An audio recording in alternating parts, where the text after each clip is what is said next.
morning, Nigeria. Welcome to Newsline. I am Becky Madujemo. Now, there's something about a beautiful woman. She attracts so much attention from onlookers and more often than not, admiration. If you had to spend quality time with her, you probably would jump at the chance. Well, one of us was opportune to go on a cruise with a lovely lady, and he will provide details of that voyage. Now, something not so beautiful that happens in many marriages will be discussed by some respondents. It is very topical as more people are indulging in it without remorse. In addition to this, a different group of people will reveal their regrets in life. They will also tell us steps they are taking to avoid recurrences. Then, how about our names and their meanings? We are doing this again to provide more insight. The meanings and implications of the bearer will be re-examined. Meanwhile, you could get tearful when we report from the scene of a vehicle mishap that occurred last night involving a pregnant woman and her driver. Sad things do happen, don't they? Let's hear some news first to Nancy Godi Ananawu. Happy Sunday, and over to you. Thank you, Becky. Welcome to the news. Acting President Professor Yemi Osinbajo says the new official Vice President's residence proposed by the immediate past administration was not in the 2016 or 2017 budget, as the present residence, Aguda House, is befitting and sufficient for his needs. The acting president clarified this in a statement by the Senior Special Assistant on Media and Publicity to the President, Laolu Akonde. He said the project, which started in 2010, was initiated and funded by the immediate past administration and is now about 85% completed, with 14 buildings already on the project site. The statement further says that any suggestion that the project benefits the present administration or reflects its spending style or preferences is not only misleading but blatantly false, as the federal government will decide at the appropriate time what is the best use for the buildings. Acting President Yemi Osinbajo says Nigeria of this time needs men and women with strong character to move the nation to an enviable height. He was speaking in Abuja at a program marking the 50th anniversary of the death of a former Nigerian diplomat, Issa Wali, father of the Senior Special Advisor to the President on Social Matters. State House correspondent Jide Onifade reports. Those who had made impact, the acting president said, all exhibited virtues that were uncommon. Nothing typical about those people, but they all shared something. It's a universal set of values. That universal set of values is really what they bring to the world, and it is for that reason that we celebrate them, because they represent an aspiration for us. They represent something that's superior to who we are and to how we reason. He says such men and women are now needed, that injustice still persists. We need to be able to have those values and emphasize that these are the values that are important. These are the values that build nations and build communities. Trustworthiness, honesty, integrity, hard work. We must be able to find those, and we must be able to find them across tribes, across faiths. And that, I think, is what our nation needs at this time. We must be able to, we must find as a nation those common features and be able to say that this is what we stand for and this is what we advocate around. Late Ambassador Issa Wali was a known advocate for women's rights, and the focus at this program was to enhance their living conditions. Men lead, women lead, and our youth lead. Our message really is to the young people. If at 39 years old this much was accomplished by Malam Issa Wali, then what on earth are you waiting for? It's really penchant for girls' education, or education generally for young Nigerians, but especially for girls. A subcommittee which I set up of scholars, which has been working for 1 year, is finalizing the final sections of a family law we intend to introduce to Kano, which will address some of the issues that Madam Issa was concerned about. The Issa Wali Empowerment Initiative is headed by Mariam Uwais in memory of her father, late Ambassador Issa Wali. In Abuja, Jide Onifade, NT News. Former Commonwealth Secretary-General Emeka Anyoko has challenged media practitioners in Nigeria to uphold the ideals of the profession and the discharge of their duties. The charge is coming against the backdrop of alleged misinformation and concoction of stories by the media. Emeka Anyoko was speaking at the 14th edition of Sun Newspapers Award in Lagos. Anthony Forson reports. The former Secretary-General of the Commonwealth, who went down memory lane, citing his experience with the media, said distortion and misrepresentation of facts is becoming a serious setback for the profession because it is eroding on the credibility of the organization or of the practitioner, especially with the advent of social media. Whether it's newspaper, radio, television, or social media, your publications reported as facts must be avoided. On the other hand, he advocated for a true federalism as panacea to Nigeria's current challenges. Information and Culture Minister Lai Mohammed, who spoke to newsmen on the sidelines of the event, lent his voice to the call for the media to eschew bias in their reportage. You see, the issue of fake news, the issue of fabrication, distortion, I think is assuming such a dimension that is threatening to disfigure the industry. It's an issue that especially the professional media must take up. In another development, Information and Culture Minister Lai Mohammed says programs such as the Teju Baby Face Show are potent platforms to showcase government programs and policies to the citizenry in a manner that the people will assimilate undiluted. The minister stated this after being hosted on the program. Again, Anthony Forson has more. The Teju Baby Face Show is tied around political satire laced with comedy. The anchor, whose real name is Gbadewonuola Olateju Oyelakin, took on the minister in his usual hilarious manner by asking questions on the state of the nation. The minister equally displayed his high sense of humor. To make it still very good to take over. Are you traveling anytime soon to that? But you see, I'm not like you. You see, if you want to travel to America, you just need to look at your bank balance, look at your visa. You go in, I need permission from the president to step outside Abuja. So I don't know what I'm traveling with. Talking of this traveling thing.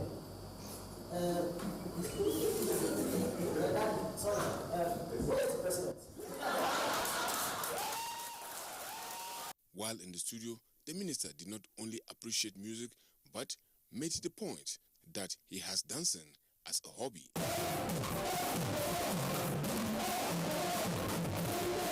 In the end, he bared his mind. It is particularly this segment of society that needs to understand, one, what the government is doing, and two, that they don't have to despair, and there's hope, and that everything we are doing is just for them.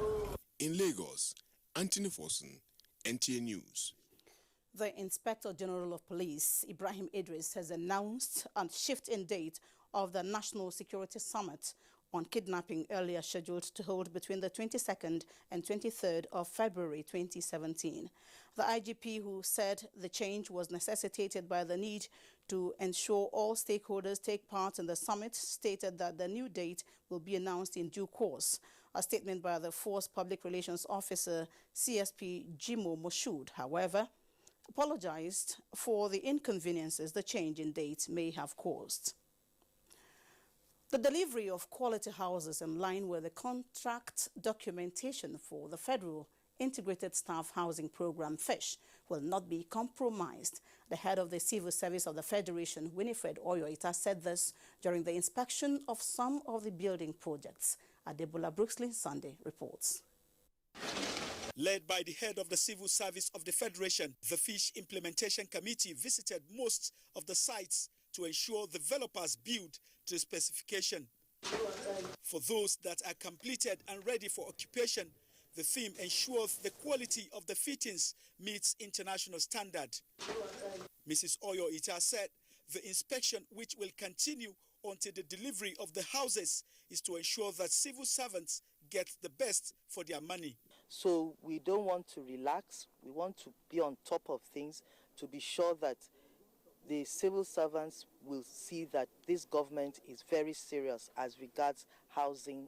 So we have started processing the applications in earnest so that we would pay the cost of the houses on behalf of the civil servants to the property developer.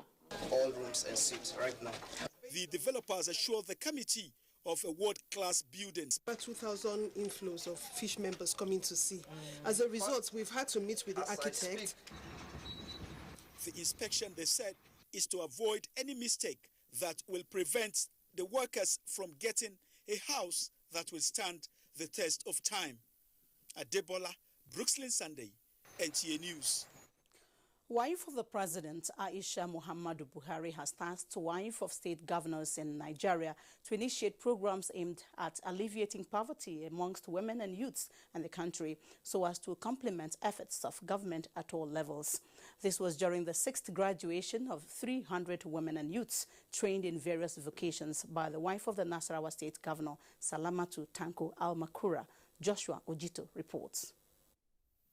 Statistics shows that women and youth constitutes over 45% of Nigeria's population, many of whom live below poverty line. This, the wife of the President, Aisha Muhammadu Buhari, says was the brain behind the establishment of her pet project, Future Assured, that is aimed at lifting women out of the vicious cycle of poverty, promoting improved healthcare for women and children, as well as encourage girl-child education. The wife of the president was represented by former Deputy Governor of Plateau State, Pauline Talling, at the 6th graduation of Mother and Child Care Enhancement Foundation, MACSEF, in Lafia.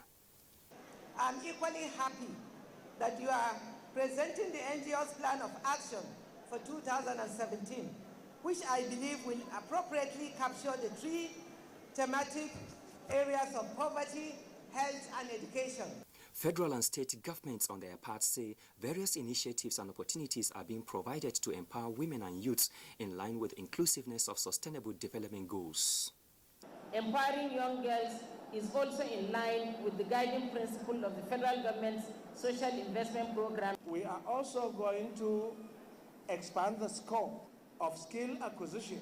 So far, Mother and Child Care Enhancement Foundation, an initiative of wife of Nasarawa State Governor Salamatu Tanko Al-Makura, has empowered 10,000 women and youths in various vocations in the last 6 years. The graduation of students from the MACSEF Skills Acquisition Center is not just an avenue for fanfare. To me, it is the reality of selfless services. Executive Vice Chairman of National Agency for Science and Engineering Infrastructure, Naseni, Professor Muhammad Sani Haruna, wife of Kano State Governor Hafsat Abdullahi Umar Ganduji, and other development partners all advocated the need to engage more women and youths in various vocations so as to reduce the burden of unemployment in the country. In Lafia, Joshua Ojito, NTA News. The partnership drive of the Nigerian Television Authority is increasingly yielding results, with small groups, corporate organizations and individuals expressing interest to collaborate with her. The latest is from one of the nation's newspapers and organizers of Miss Nigeria pageant, Daily Times. Salihu Abdullahi reports. Daily Times is now coming back. It's being restricted. It's being rejuvenated. I think it's a thing of joy. The visitor and the host have something in common. They each use a mass medium to enhance interaction in Nigeria and set an agenda that aims to positively turn around the destiny of the country and promote her socio-cultural heritage to a global standard, among other things. Driven with these, organizers of the 2016 Miss Nigeria contest, led by the publisher of Daily Times, is optimistic of the NTA's wider reach in celebrating Nigeria's array of potentials.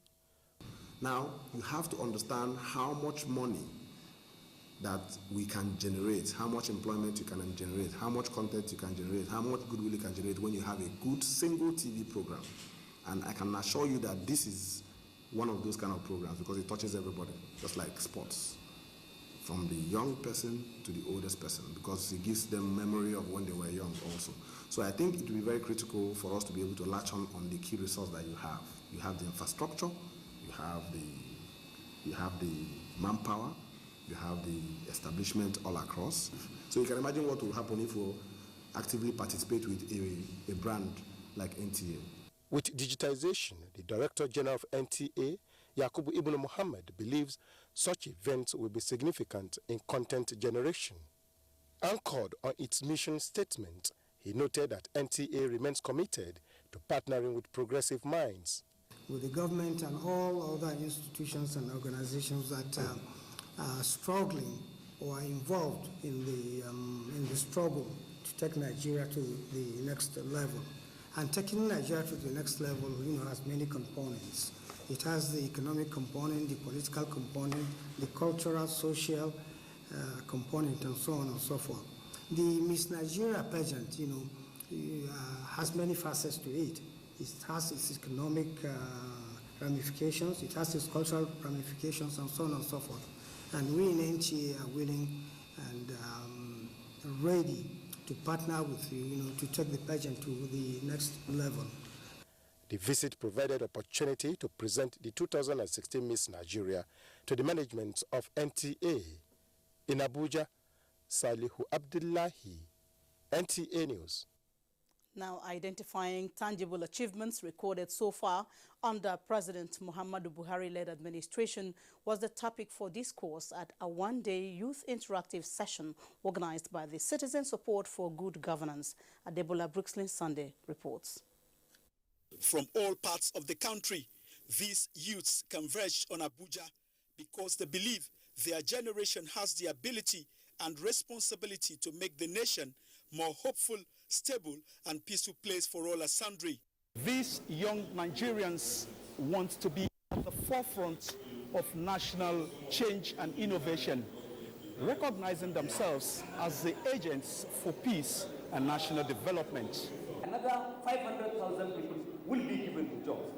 Senior Special Assistant to the President on Media and Publicity, Garba Shehu, and youth leaders from the 6 geopolitical zones took time to point out some of the achievements of the present administration. President Muhammadu Buhari is a long-distance runner. He's not looking for short-term gain that people will just clap at him and those advantages just disappear. He wants to build a future of prosperity, a future that will be everlasting. Fight against corruption. I think you really need to enlighten the youths on it. This government has achieved so much in it. In infrastructure, you have to tell the youths, because they keep asking these questions every day. This government has achieved so much in it. In agriculture, you also have to tell the youths for them to know that this government has also achieved so much in it. Most of the people are ignorant, and that ignorance makes it impossible for them to know the right thing. But if we are able to open our minds and see the government as a government that is working for the good of the people, then I think Nigeria will be the better for all of us. I've learned a lot today, and as a good citizen, as I stand with Buhari, I'm going to work with what I've learned. Buhari is actually fighting against corruption, and his fight is not actually a personal fight. They want to be part of the resharpening of their future, as well as making their voices heard. Adebola, Brookslyn Sunday, NTA News. Let's go religious now. For Nigeria to continue to enjoy peace, sustainable growth, and development, Christians have been tasked to be more fervent in prayers as a way of standing in the gap for the nation. This was the crux of the sermon by the regional pastor of the Redeemed Christian Church of God, Baltimore, North America, Tola Odutola. Olajide Bello reports.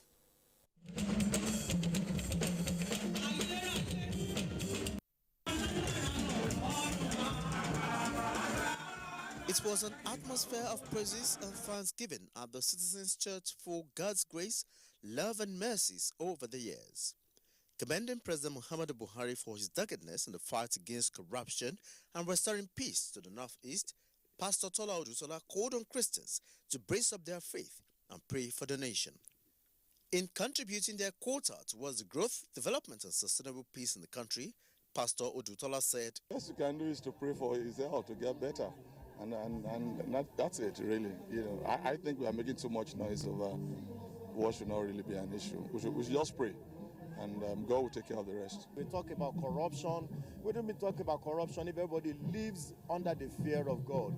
So our admonition to people is for them to apply their hearts to the fear of the Lord.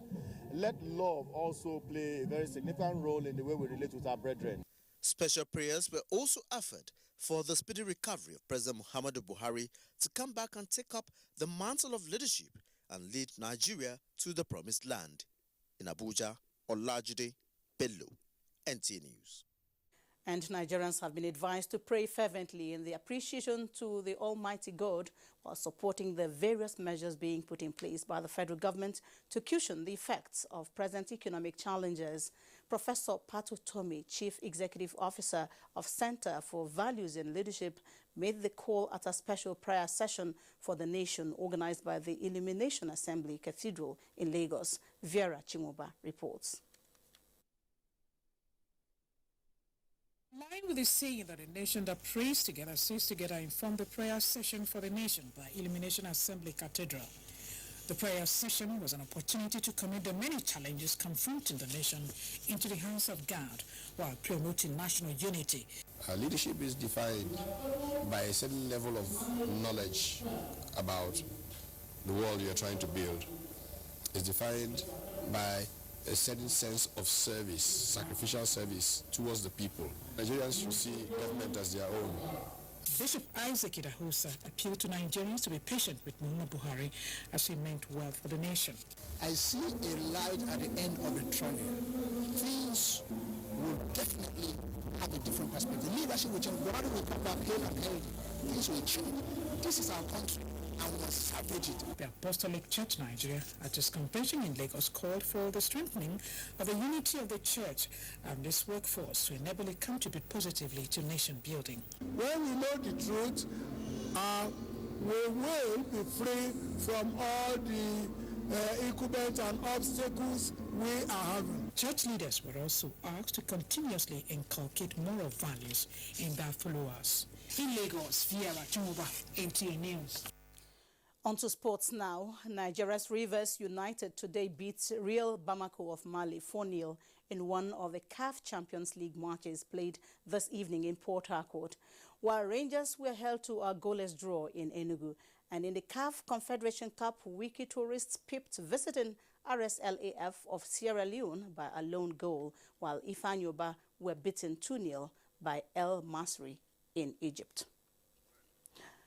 Nigerian athletes off to Japan as beneficiaries of an exchange program between both countries as the Roller Sports Federation carries the media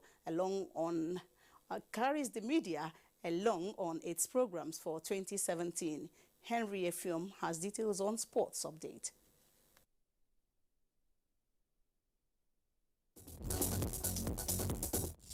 Nigeria has strengthened diplomatic ties with Japan through sports, as 7 of the country's sportsmen and women have left for Japan to further their education.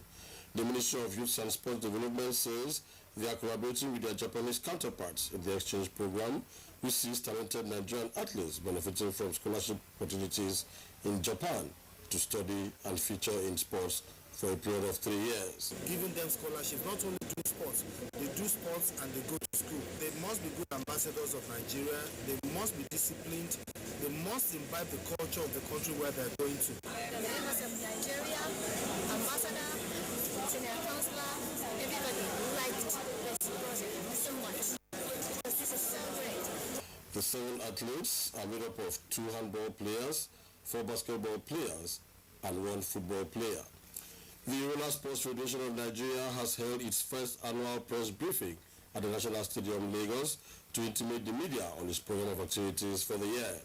President of the Federation, Joseph Evers, says modalities are being put in place to host several championships and training programs with a long-term plan of featuring at the Olympics. I know very well that definitely this sport will go places in 2017. We are ready to give you license, we are ready to give you ID card, so that you are now doing things this international standard way. That is all. The moment you are obeying the rules guiding the sport, because safety is first, before even your interest in the sport. The Federation says it is making plans to organize the first Lagos Skating Marathon this year.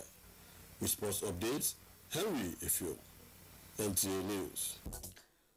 Next is a quick check on weather prospect for tomorrow, Monday. Welcome to the weather segment from the Nigerian Meteorological Agency. With dust being the prevailing weather, we anticipate sunny and hazy conditions from the north down to the southern cities, with localized visibility of 2 to 5 kilometers around Yelwa, Akure, and Benin axis. Next is the temperature forecast. I am Issa Helen Boy saying bye for now.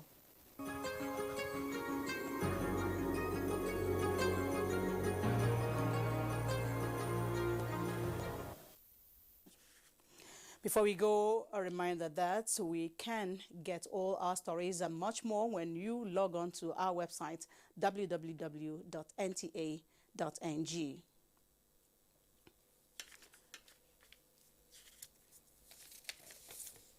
And that's it on the news from this side. We're joining Becky again for Newsline Proper.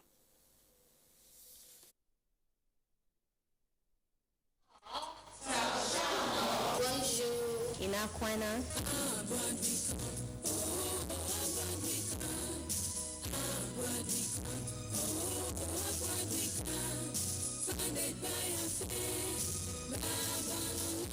I can say without equivocation that my glimpse of the facilities, staff and students, as I drove around and chatted with them, this campus leaves me or anyone in no doubt that the setting of this university is superlatively impressive, with nothing of its kind that I have seen so far in the country or anywhere else. Afe Babalawo University, the fastest growing educational institution in Africa. There is a reason Africa is called the new frontier. What was once potential is now an opportunity ready to be seized.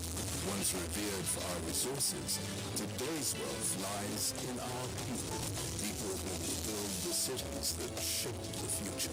People who know an idea in one place means business in another. A generation for whom technology means there are no borders, no boundaries. We are the new lions in a brave new world, kings of the urban jungle. And there's a bank that puts the world in our pocket and the future in our hands. UBA, Africa's global bank.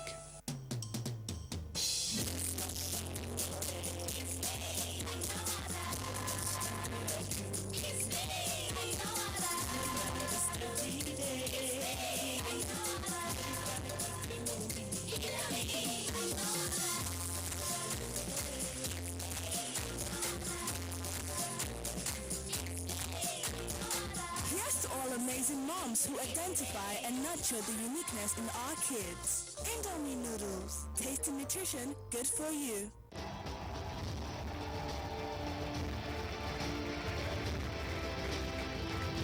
The Tony Elumelu Foundation's $100 million entrepreneurship program is empowering Africa's next business leaders. 10,000 entrepreneurs, 54 countries. Become a Tony Elumelu entrepreneur. Apply now.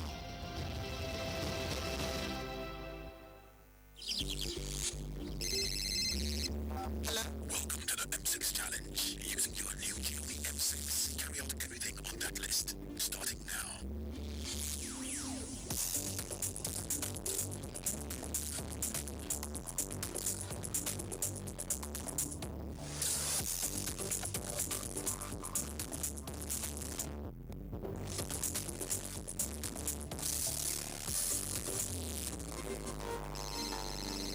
Get to the door.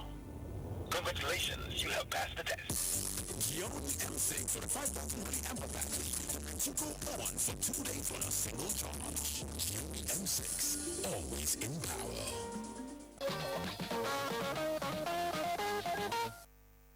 Thanks for staying on the line. We begin tonight with the most unfortunate incident that occurred in Lagos last night. News filtered in around 9 o'clock that a car with at least 2 passengers had plunged into the lagoon close to the Army Officers' Mess at Oniko. Jennifer Igwe ran to the scene of the accident and reports that the vehicle involved was a Kia Altima with registration number Lagos MUS 38BL. Let's hear the details of the search and rescue report from Jennifer. A fatal accident that happened so fast. Rescue operations, however, a long exercise. It involved national and Lagos State emergency management agencies, Lagos State Inland Waterways Authority, local divers, and security personnel. Before the intense rescue operations, however, the driver of the vehicle had managed to swim out, assisted by local divers. Almost 3 hours after a car skidded off the bridge in between Bonny Camp and Oniko on Victoria Island, rescue operation is still on to try to get the vehicle out and the pregnant woman in the car. Now, a lot of people have been giving their different versions on what happened. I have an eyewitness with me here, Tunde, who said he saw everything. Tunde, what happened? Actually, what happened, I hear a loud noise, a batch of a car. But when I look back, I found out a car was reversing. While it was reversing, he couldn't stop and he backed the iron and fell into the lagoon. So immediately I rode to the sense. When I got there, I raised alarm for the people nearby to come and rescue him. So the 2 canoe boats moved closer to the sense. So when we are watching and the car drawn, so when we are watching, we couldn't do anything, but we are trying to do what we can do. Well, just in a moment, a guy swim up. Then I see one person, go and survivor, go and rescue him. So, and the guy know how to swim actually, and he hold a boat. So when the guy came out of the water, so I asked him, how many people are in that car? But the guy realized, somebody there, he now diving again, the guy himself, to try the rescue mission, but he couldn't make it. When he goes and he come back, so we now notice that the guy is already weak. He should not try to any attempt again. So we hold him. So they took the guy out. So later we have been hearing a lot of different side of story. So that they pursue him, understand it. So they come block him for front. He want to reverse it. They reverse. He want to reverse. Now he come jump inside the water. Samuel Felix claims he is a friend of the driver of the vehicle that plunged into the lagoon. According to him, they were at a function earlier in the day before the driver left the event to drop off his boss's pregnant wife and child. The driver apparently drank a lot of alcohol. He said in addition to this, his friend crashed into the water because he was trying to escape from soldiers who were chasing him. He hit the army car and down there. So that's why I used a reverse from under bridge to enter water by force. After hours and several efforts, the submerged vehicle and the body of the dead woman were brought out of the water. I think it took a long time because it is in the night. We understand that rescue efforts on the waters is most difficult in the night. In fact, it took a long time before we persuade them to go into the waters. And then trying to locate exactly which spot. I couldn't see clearly there. So I needed to find a way to get the torch that would brighten down into the water so I can have a space to get where I would fix up the belt. So that was a challenge I have in there because I have a torch that works inside water. But as in the torch normally use a finger battery. So I asked if they can get me a battery here.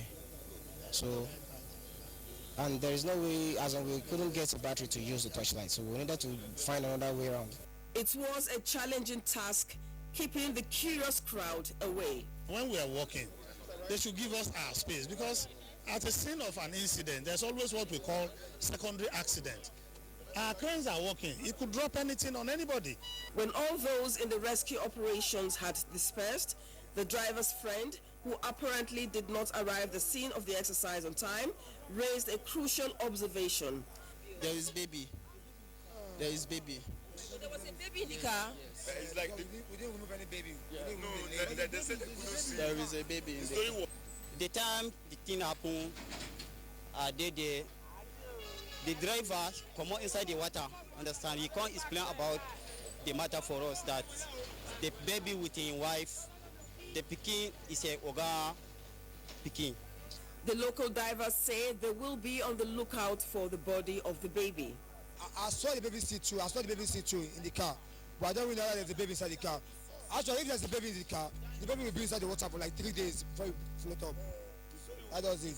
Emergency and disaster management experts say safe driving is key to survival on the roads. As we are driving, particularly at night, particularly as we're driving over bridges that are over waterways, to drive safely and to be conscious of the people driving around them and the environment in general.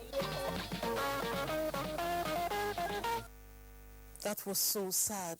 Our hearts go out to the family. May their souls rest in peace.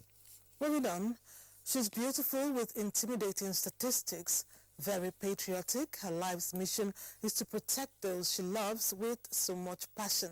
No wonder her parents gave her a name that connotes peace. Who can she be?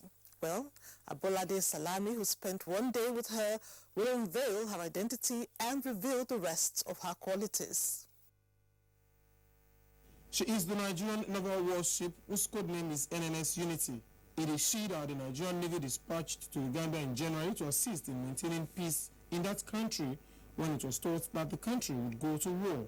She is huge and her statistics are 95.5 meter long, 12.2 meter wide, with a capacity to accommodate at least 76 people at once. That's not all. She's equipped with a hangar that can accommodate 2 helicopters. We carry a helicopter on board the ship because it gives an added advantage to the ship in terms of coverage area and other operations at sea. It's like a force multiplier. When you have a helicopter on board, you're at sea, it's faster to move, and it has speed. You can use it in terms of a lot of things. For instance, search and rescue operations, firefighting, embarkment and disembarkment of crew. And right in the front area of the ship is a 76-meter machine gun to prevent her from drifting into the deep blue sea when she's baited, and 4 spring ropes and an anchor chain. So much for the outward appearance of NNS Unity. Inside, she's equally as interesting. Though we were in the middle of nowhere with only water and more water everywhere, the naval officers and waitings on board behaved as if they were in their regular offices on land. Yes, use the money hand there. Say again. As early as 8 o'clock in the morning, they were up and dressed in their uniform. Each one in their cabin carried out the official assignments. Life in the ship is great for me. I would say it's great. Because for you to adapt to life on the ship is not something that you achieve in a day. It's a lifestyle that you build over time.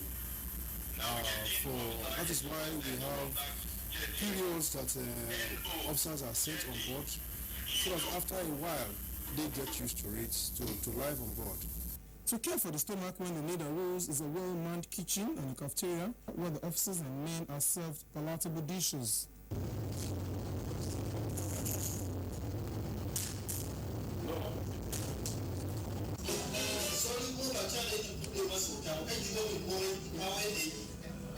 And after the day's work, while some officers retire to bed, others headed for the wardroom, which is where they relax and unwind, feeling home away from home as they played games in the absence of any television signals.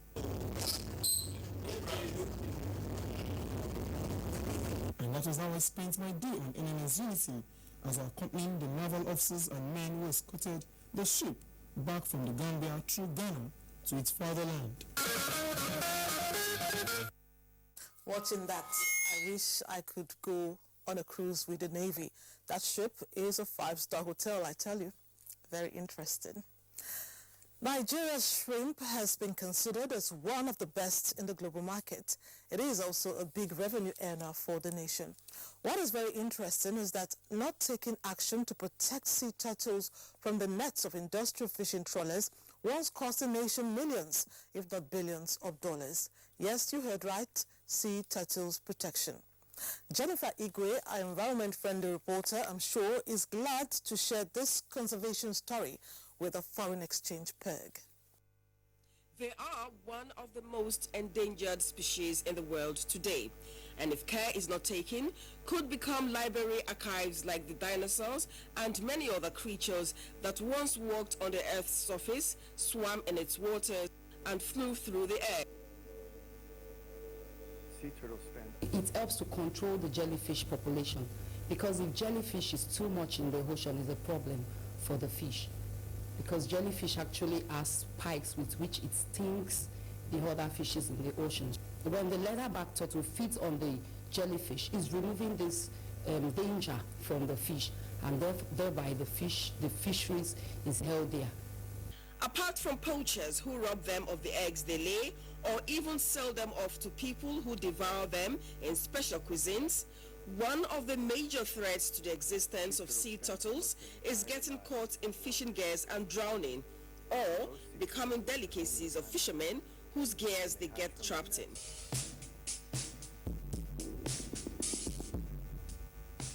So crucial is the function of the sea turtle to the aquatic ecosystem that as far back as the 1970s, scientists, managers, and fishermen in various countries worked to reduce the frequency at which sea turtles become bycatch of fishermen.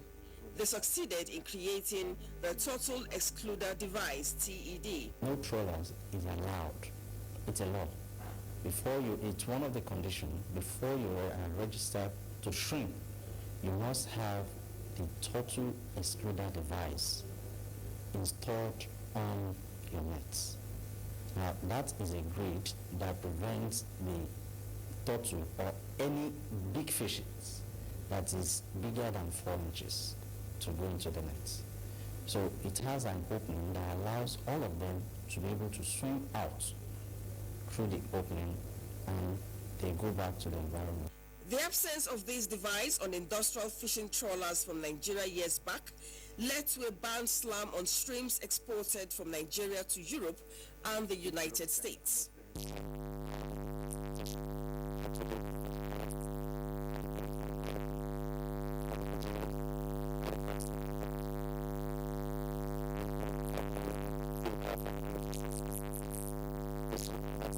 As part of initiatives to save and preserve sea turtle species, programs aimed at creating alternative means of livelihood for local fishermen who opt for turtling have been created by the Nigerian Institute of Oceanography and Marine Research. These programs are not without challenges.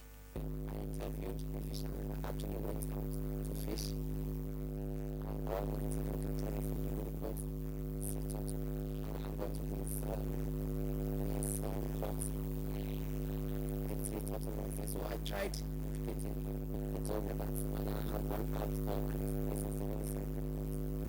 If I'm not mistaken, in spite of the challenges, experts say all hands must be on deck to save and protect sea turtles. We therefore appeal to fishermen to be a part of this campaign to save the sea turtle, throw them back into the deep, and protect the ecosystem. Now, I doubt that there's any one of us who has not seen people walking on the road with earphone pieces stuck in both ears. Some of you listening to me right now are guilty. When this happens, such people are oblivious of happenings around them. And on busy roads, some have been knocked down and killed by vehicles that have the right of way. Why would anyone block their ears in a busy public place? Annie Daniels is asking.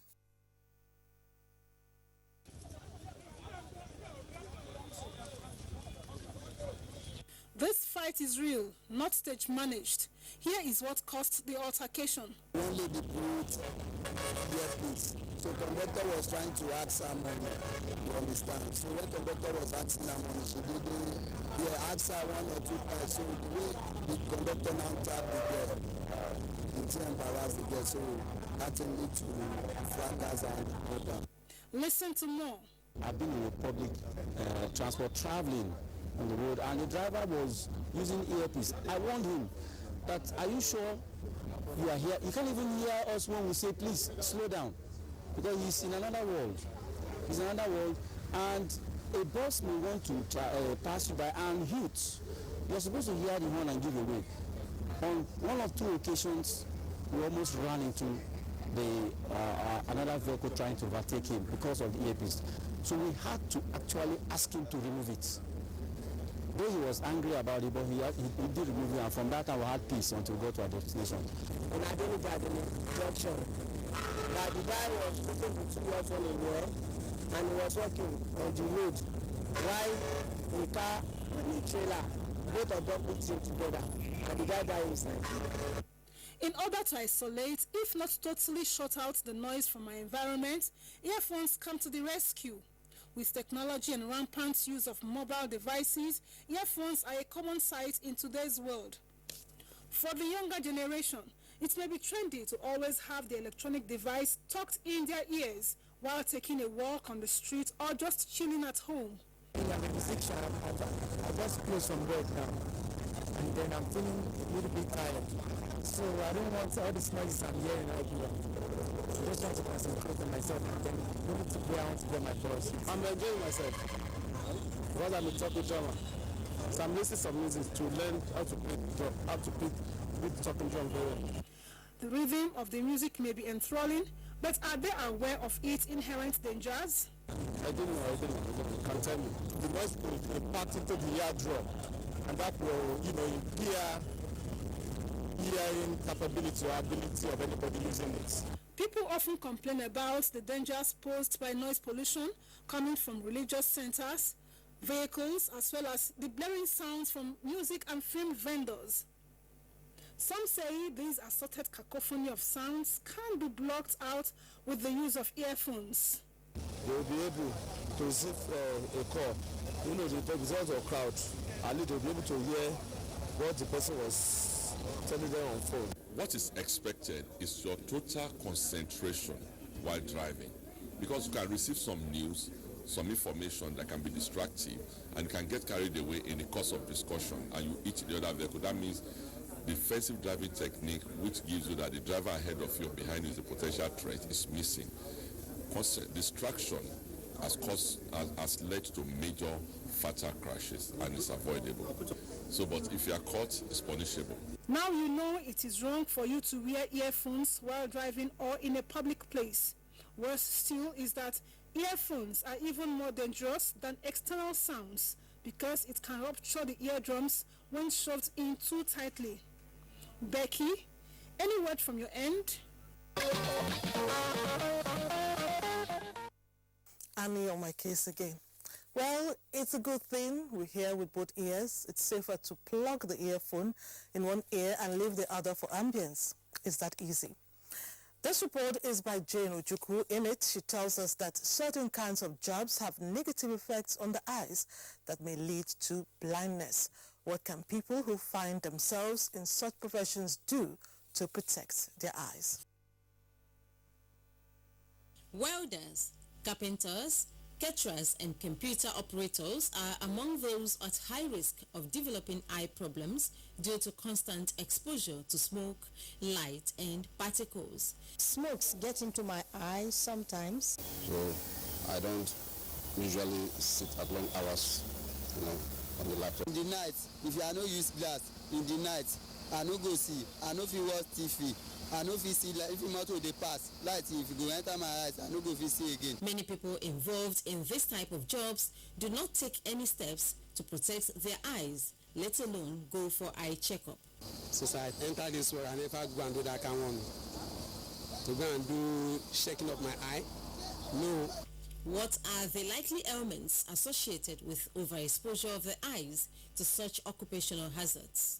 The commonest will be exposure keratitis or conjunctivitis. Also allergic conjunctivitis, they all go together. That's having to do with too much smoke entering the eye. Tiny objects fly into their eyes, so they can have foreign body in the eye. Blacksmiths, those who are exposed to high heat, that one is called infrared light. That one also can cause cataract. Many people are fond of self-medicating. What are the implications? Don't put breast milk in your eye. I've seen a patient who put acid in his eye. People put urine in their eyes. People put petrol in their eye. If anything, self-medication should be avoided. Medical experts give advice on how to protect the eyes from the dangers of such hazards. We recommend at least once a year regular eye check if you're above 40 years old especially. If you start from the simple like smoke, avoid smoke. The Okada riders, they should wear goggle, protective goggle, even if it's not a special goggle, as far as you wear a glass that prevents your eye from reaching the wind. Now you know what to do if your job exposes your eyes to risks of such ailments. Prevention experts say is better than cure. We shouldn't take our sight for granted to protect your eyes if your job puts them at risk. It's that point on the program when we give room for a break to occupy that time as some messages, after which Newsline will continue with information on what some corporate organizations were up to during the week. That's in our second segment. Stay on the line.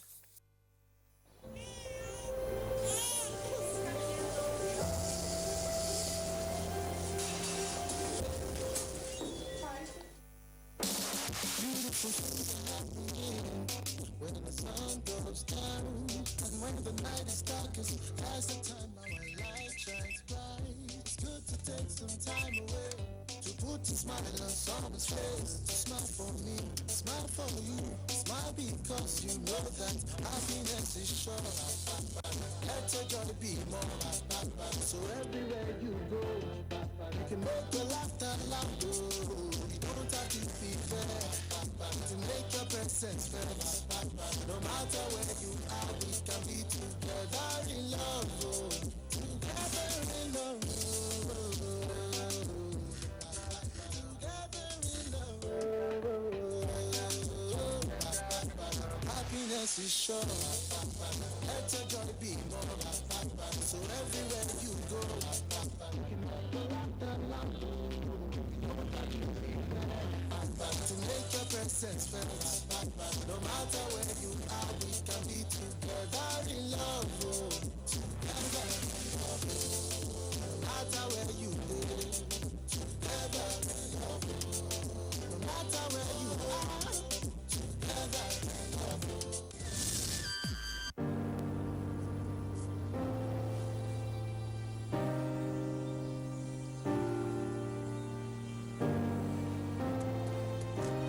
This is not just a beach.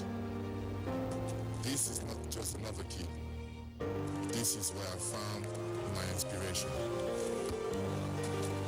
This is where I learned I can stand on my own. But that together, we can fly.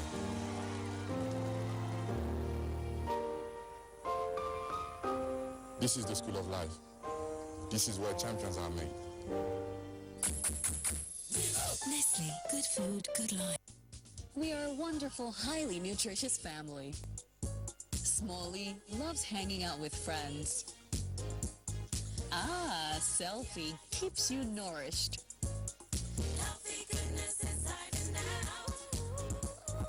We've got Paddy for celebrating the high points of life with friends. Our active triplets are always on the go. Mixology goes well with all your favorite drinks. Slurp It Off is a first choice for your fast food.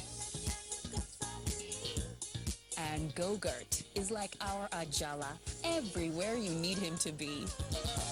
And then there's me, Jolly Jolly, bringing nourishment to every gathering. Hollandia yogurt is bursting with goodness inside and out. So we've got nourishment for everyone and every moment. Hollandia yogurt, it's all good. Welcome back. Senator Suleiman Adokwe has been described as a wonderful individual and a genuine patriot who has tremendous passion for his work and country. This was at a church service in Abuja to mark his 63rd birthday. Ifeanyi Zumba reports.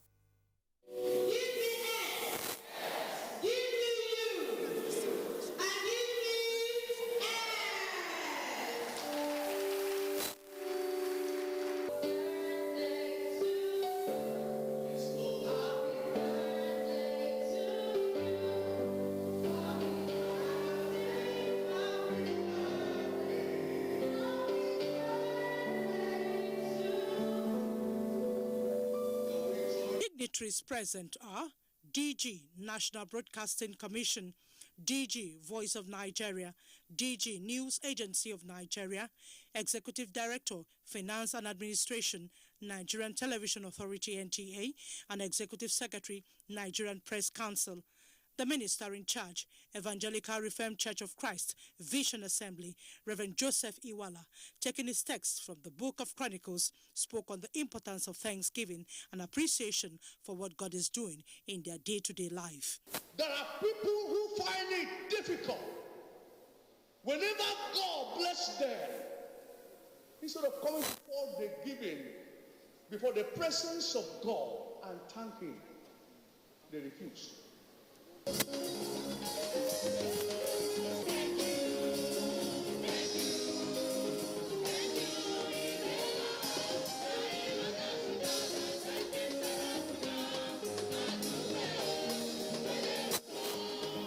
The Director General, National Broadcasting Commission, and others, while describing the celebrant as a most conscientious individual with a good sense of justice, stressed that collectively, irrespective of religion, all can join hands to build a great country. This is a wonderful country in every sense, and it's all of us working together that can make it even a greater country than it presently is.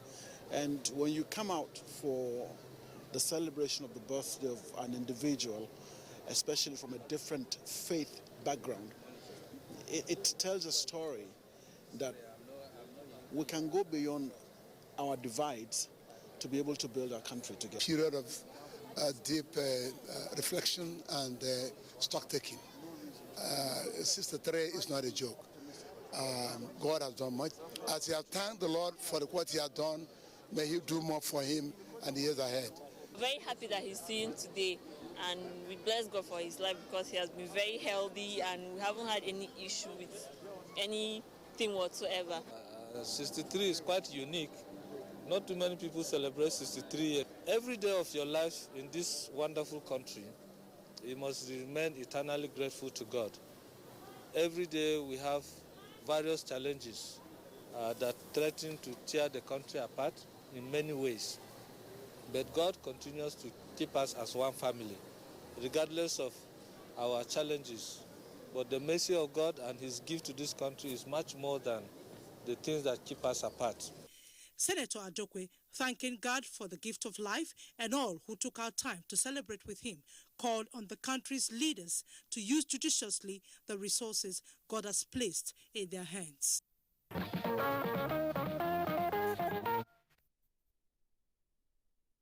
Hearty cheers to the celebrant. Moving on, it was just last week when some lucky customers of Fidelity Bank PLC were announced winners at the 5th monthly draws and the ongoing Get Alerts in Millions promotion. 3 of the winners were at the bank's headquarters in Lagos during the week to receive their prizes. Here's how the ceremony was captured, as compiled by Ime Udori. The 18 lucky customers of Fidelity Bank who won in the last draws was Okenwa Ifeanyi Chukwu. He was at the bank's headquarters in Lagos to receive his 1 million naira cash prize. I got a call. I wasn't too excited, and because I've been getting such calls that you've won something, and at the end of it all, it would be a scam. They asked me to go to my branch, and I got there and met the customer care person and explained myself to her. She called, and after the call and they confirmed that it's real, and that was when the excitement got real. They have kept their word. 2 other lucky winners were also presented consolation prizes of refrigerator and a generating set. This has further demonstrated the bank's commitment to changing the lives of its customers. Savings is very important. That's one area we believe the economy can grow, and also people can save for the rainy day. So we're actually encouraging our customers, customers of the bank to ensure they keep saving with the bank, and they also drive savings among their various businesses. According to the management of the bank, there are 4 more draws that will produce winners who will share in the remaining 56 million before the promo comes to an end. If you don't have savings account with Fidelity Bank, just visit any of our branches, collect the form, and open a savings account and be part of the Get Alert Million promo. Our customers are quite excited. Positive feedback being received encourages us to do more. The bank that keeps its words says its aim is to encourage Nigerians to cultivate the habit of saving. Premium Pensions Limited is taking steps and putting round pegs in round holes to ensure that it delivers excellent service to every retiree whose pension funds are in the company's care. A giant stride in this direction is the ultra-modern regional office situated in Ikoyi, Lagos, which the company inaugurated during the week. Annie Daniels will tell us more about it. The new office is adequately equipped to cater to the pension needs of the company's clients, especially those residing and working within Lagos Island. The move, the company's management says, is to promote its mission and vision of achieving superior customer satisfaction in active service and at retirement through best practice. From the world, we set out to give a kind of service that is world class, that can be seen anywhere in the world. That's why when you see our offices, we do not benchmark ourselves against any other person. We benchmark ourselves against the best in the world. The management further states that the company has implemented a number of initiatives leading to its major milestone in the pension industry. Of note is the company's ability to pay a total of 118 billion naira as benefits to retirees and clients, with an excess of 16,000 retirees in its payroll. We decided to go for ISO 2013 British Standard certification so that security of our document is guaranteed because it is a certification for secured documentation. The Lagos State Acting Head of Service, Folashade Adesoye, and representative of the Director General, Pensions Commission, Chinelu Anohu Amazu, were in attendance. There's a particular room that is dedicated for retirees because we know that retirees need a lot of attention. Premium Pension Limited is a leading pension funds administrator licensed by the National Pension Commission in December 2005 under the new Pension Reform Act 2004. The company, with an initial share capital of 500 million naira in 2005, has grown to a total shareholder funds of over 13 billion naira. Next up, indigenous industrialist and chief executive officer of Erisco Foods Limited, Chief Eric Umofia, has donated a truckload of tomato paste and other food items to the Nigerian military. The donation, Chief Umofia says, is in recognition of the patriotism displayed by the armed forces in defending the integrity of the nation. Emel Dori compiled this report.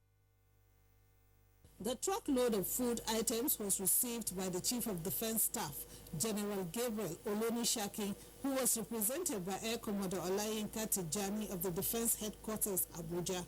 Chief Executive Officer, Erisco Foods Limited, Chief Eric Umofia, said the gesture is an appreciation of the men and women of the Joint Task Force who have continued to put their lives at risk to protect the nation. He acknowledged the activities of the military, which he said has engendered peace and tranquility in the country, thereby guaranteeing the survival of businesses. I had business in Angola where there was war, and I witnessed Nigerian war, and I don't pray anything war to come near our area again. So we need to support them to push any type of a threat to this nation before it graduates. That's my reason of putting my helping hand. I hope, inshallah, if Allah continues to help us well, we will continue to do our talking. The Chief of Defense Staff thanked Chief Umofia for his support to the military, even in the face of the prevailing economic reality.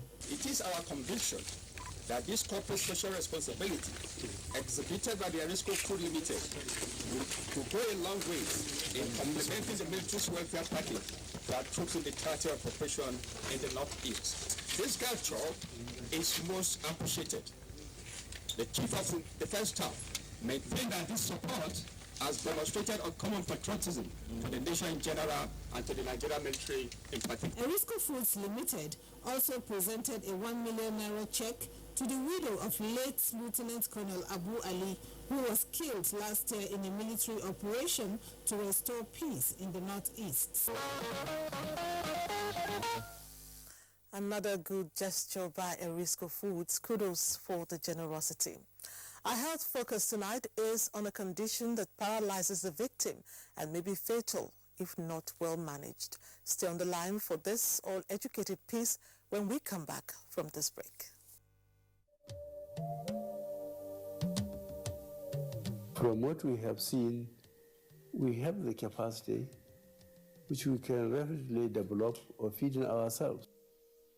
If we don't import rice, we stop importing corn and other grains, Nigeria will have plenty of money to invest into developing industries, especially manufacturing, textiles and so on, and develop iron and steel, and complement the infrastructure development. So really, the opportunities are virtually limitless, and we are very, very aware of this, and we are prepared to exploit it to the fullest.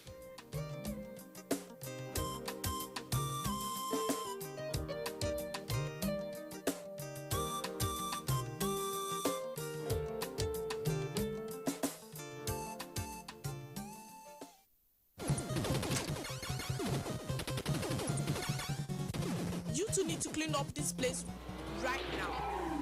Now. Game over.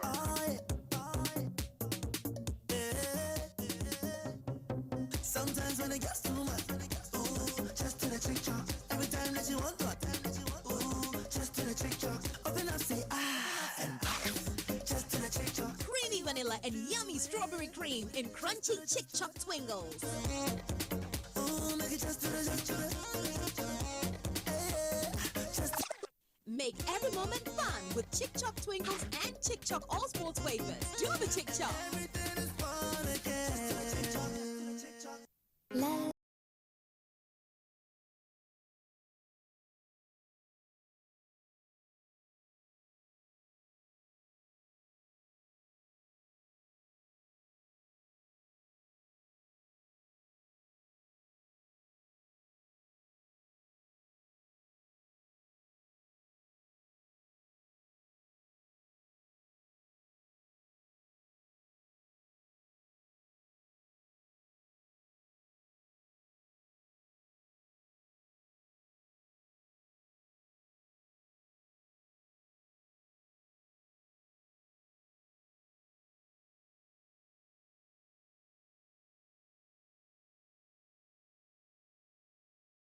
Your cereals, oats, smoothies, custards, ice cream, and variation of beverages taste pleasantly different. Hollandia evaporated milk. Life tastes different. From the House of Chi.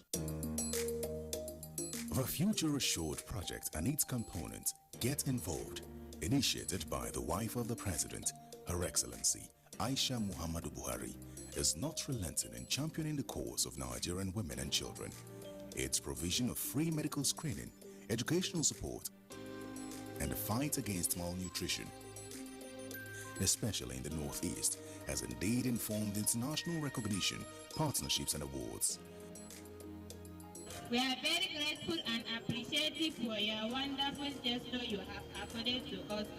With Future Assured, Nigerian women and children are assured of a bright future. Future is assured when we join hands to promote the health of our women and children. Get involved. Get involved and support the Future Assured initiative. Future Assured, promoting and protecting the lives of Nigerian women and children. The production, distribution, and sale of counterfeit and fake drugs is a corrupt practice and a crime against humanity. This has informed several measures and strategies to combat fake drugs, including introduction of anti-counterfeiting cutting-edge technologies to detect fake drugs on the spot. These technologies are being deployed to all the states across the Federation, as well as the internally displaced people scams. The President, Muhammadu Buhari, and his team are committed to this fight.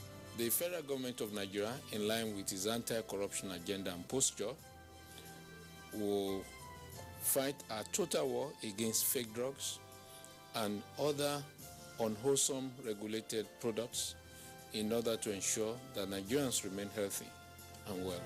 Lend your support and join NAFDAC to rid the country of fake drugs and unwholesome regulated products. NAFDAC, safeguarding the health of the nation. Following the approval of the whistleblowers policy by the Federal Executive Council and its launch by the Minister of Finance, Mrs. Kemi Adeosun, patriotic Nigerians have been making inquiries on how and where they could deliver information that could lead to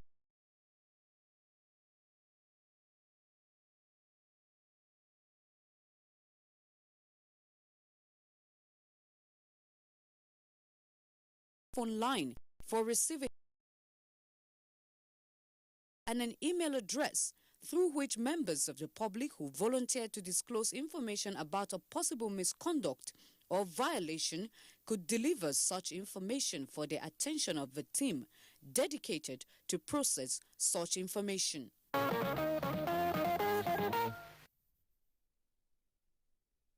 Thanks for staying on the line. Our next report is on health. Tonight we focus on a condition that is fatal after it must have ravaged the victim's body, either partially or totally, with paralysis. Stroke, what is it and what can be done about it? Joy Ken Abakoya reports. Stroke is a disease with impacts ranging from death and disability. A stroke has its origin in a blood vessel, in a pathology of a blood vessel. What it means is that a blood vessel could either be diseased in one of two ways. It could be blocked or it could rupture. Either of these would lead to a stroke. When it's blocked, it's called an infarctive stroke. And when it's a rupture of the blood vessel, it's called a hemorrhagic stroke. It could affect a particular area of the body, or it could globally affect more than one area of the body, and it must last for more than 24 hours. Apart from that, if it doesn't last for more than 24 hours, it must actually lead to death. Statistics show that the disease, a leading cause of morbidity and mortality globally, affects 15 million people every year. Of these 15 million people, 5 million of them will die from the stroke. 5 million will recover, but with disability. And the other 5 million will be anywhere in between both, And so people will recover, but to varying degrees. Symptoms of a stroke include loss of muscle movement, inability to control or express emotions, and speech difficulty. If there's a sudden onset of numbness, it may be in the face or any part of the body. There's a sudden onset of weakness, an inability to use a limb, whether it be an upper or lower limb, or a sudden confusion, inability to speak, poor speech, slurred speech, or inability to comprehend. These may also be telltale signs. When there's rupture of a blood vessel, what we refer to as hemorrhagic stroke, patients or victims will usually suffer terrible headache, and then there could be loss of consciousness at one point or the other. What are the risk factors? The things that would lead to a stroke. Now, the non-modifiable ones are things like age, which you can do nothing about. We must all get older. The other things are gender. The male gender, stands more risk for cardiovascular disease than female, but once women approach menopause, the risk equates. Then you have things like ethnicity. We include the modifiable ones, which would include things you can do something about, like high blood pressure, cholesterol, elevated cholesterol levels, smoking. Diabetic people who have uncontrolled blood sugar are also prone to having strokes. People who are obese, extremely overweight in such a way that health might be impaired, they are prone to having strokes. Can the ailment be treated? Every stroke can be treated, but there are some for which people get to the hospital too late. Fortunately, they say stroke is largely preventable. When the lifestyle is good, active exercise at least 3 times every week, 30 minutes at least 3 times every week, very excellent diet portion controls, and then eating when you need to eat, not eating heavy carbs, late at night, low salt intake, moderate sugar intake. All these are excellent lifestyle practices. The only place to treat a stroke is, for us now in a developing setting, in a developing countries in our setting, is to use only hospital facilities. What most people take care of when they try to use alternative medicine is to see if they can address the neurological deficit. But there's no point in treating a symptom if you haven't treated the origin. These medical experts conclude that prompt treatment of stroke patients is crucial, as early action can minimize brain damage and potential complications. That was very insightful, and like we always emphasize, prevention is the best option. The young girl in this report is an orphan. That is not all. She may not achieve her life's ambition of becoming educated through school. The truth is that she's suffering from a disease that has become a stumbling block on her path.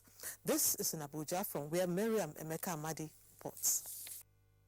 Kidneys play key roles in the body function, not only by filtering the blood and getting rid of waste products, but also by balancing the electrolyte levels in the body. It is located in the abdomen towards the back, one on each side of the spine. The kidney has a bean-shaped structure.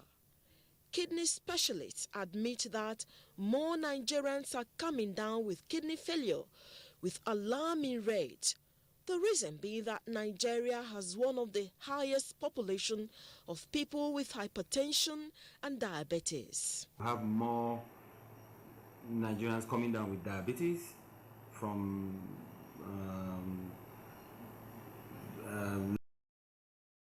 we've adopted the Western lifestyle, so more people are getting obese, more people are becoming smoking, more young people are abusing drugs,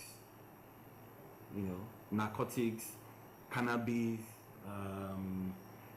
even things like codeine. The cost of dialysis and renal transplant is high in the country, which is the major reason why Nigerians are dying of the disease.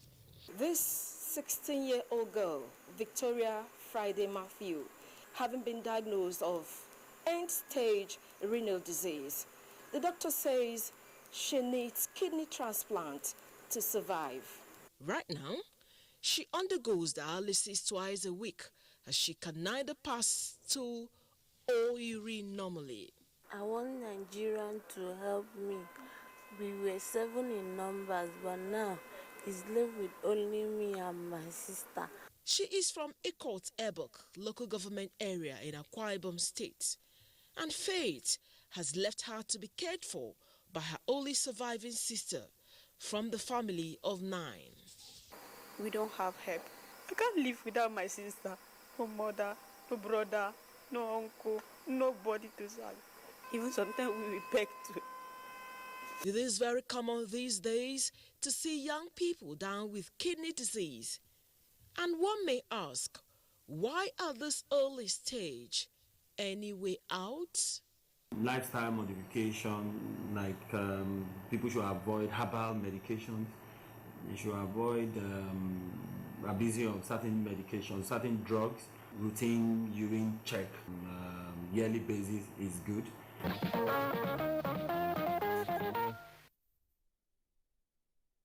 Not enough to feel sorry for her, we can help her get treatment. With such a plan, her story will end well. Now, you may have heard it said that a man's greatest judge is his conscience. When a man therefore has regrets over his actions, his conscience has been at work. Do you have any regrets over your actions or inactions in life? Lee Leneke took this question to town and reports what people had to say. Regretting one's action or inaction depends on the outcome of the decision. We therefore asked these respondents what the outcome of the decisions they made are that has caused them to regret. I was just a drunkard and smoker, which is part of what can terminate my life suddenly. By the time I left cigarettes and drinking, I feel my life comfortably. Destroying my mother's shop when I was younger, and I regret doing that. I know when I was doing that, I was thinking I was funny. When I gained admission, I I didn't understand what it takes to be in school. So it affected me a lot. I lost 2 years. I had to put on that department and start everything. When I got to the school, I saw a wild campus, everything was going on fine, so I lost focus, forgot about what I came to do, and at the end of the day, I banged it and I failed the post-UME and I had to come back home. I regret ever ending the relationship I have with my best friends. You may have heard it said that there is no gain without pain. That is why some people are hardcore risk takers. But there are those who, for the fear of the unknown, will sit on the fence. For them, nothing ventured, nothing gained or lost. You don't regret. What you learn is a lesson. So next time, you'll be able to plan properly to do it. So personally, I don't have any regrets. Back to the issue at stake. For those who have regrets, have they learned any lessons from their experience that has become a factor guiding any decisions they make presently? I've learned from that experience. I'm a bit more, gentle, and I think twice before I make decisions. I'm working on my second chance. I'm also making things right.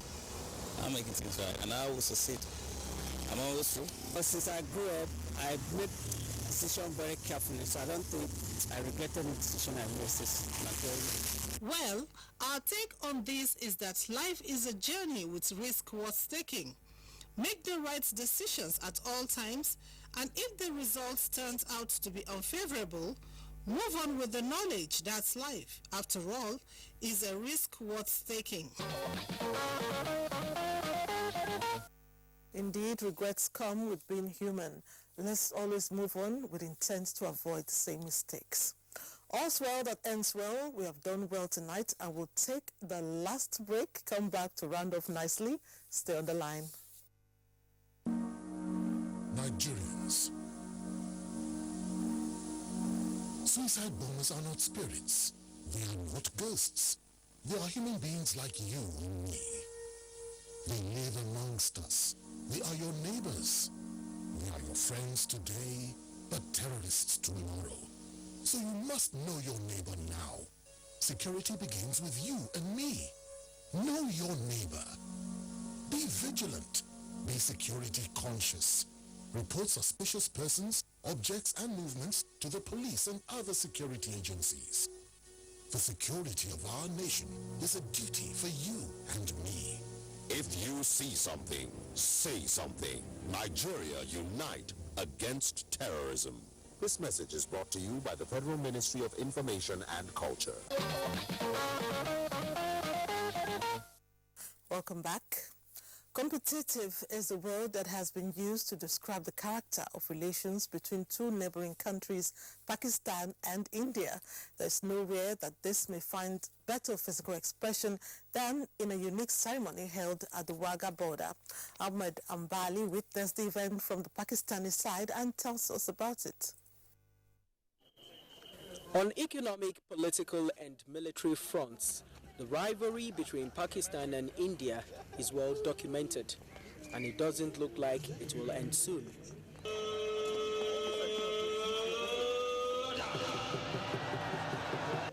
At the Wagah border in Punjab state, this is what plays out every day at 4:30 in the evening. To the outsider, this looks like a spectacle, but for citizens of India and Pakistan, their gladiators are here in a well-scripted demonstration of military force. This is a peaceful procedure. They adopt every day in 7 days in a week.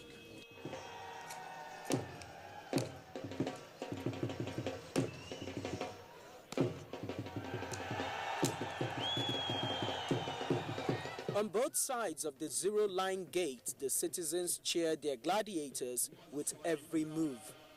We are on the Pakistan side, but the cheers altogether are deafening.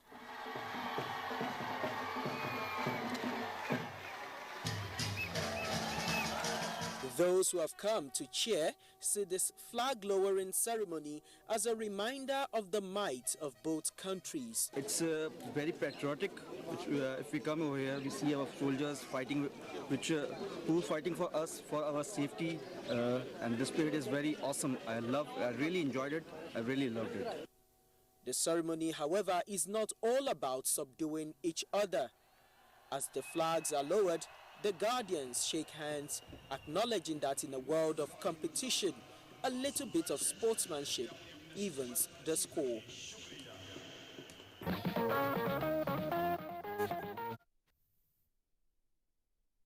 It was quite entertaining. And thank you for your time tonight. We'll take our leave as usual.